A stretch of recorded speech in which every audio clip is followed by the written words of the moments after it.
Chairman ni kami FCAA junca lai tasuanin di lahan ni sebenarnya untuk antela mi environmental NGO nan din na kohan sebenarnya sedang terbuka. Cuaca di junca mahian sebenarnya pun akan tidak terbuka akan kalau kohan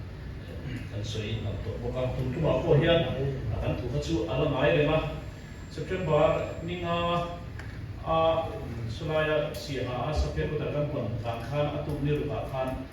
meeting kan kawan ya di environment NGO dan program deh. Aku kan aku itu OBT kan kalau awamin ayo saling tira dan sisi pasti kalau itu lah kalau sisi amar waktu September kalau bola kan CCC kan ni tu akan nanti dan bola apa berkatakan protes akan amar sudah kacauin ke CCC program itu na ain tuan dia akan kantor kalau ni amar waktu kan kau terus kita pun insya program macam lain di sana kan program masih lawan tidak insya kantor kalau kesuat kan OIME kan intandon kan conference don baik akan kami civil society joint civil society itu ada OIME ya. Cuman aturan so itu lalu kami FCA kan dona pemahian politics so kan ini mau tepohi out so zero bagian NGO amhian ma laula central OIME hian na hai pa di mula dingin central OIME hian ma anda tewa din gen na tepa so ya amaro chu kami khok wilon le koi tu thang kunten ye bangin akan soi ki lo atram thara ai tu na tharin kami itu legon dia dia kami thara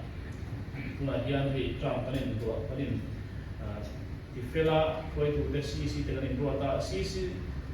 meeting hi manza program jangkan kan de chu chu ta ya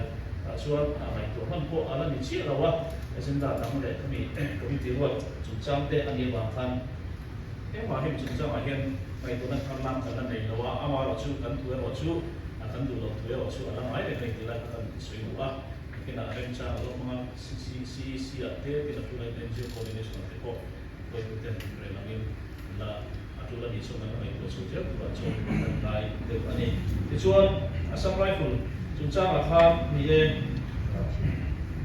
asam rifle hian kami akan lo ahian si bayram lo kan mai na mi sumdi le kha PIL kan kan na eta hian asam rifle le in ko su te lo wa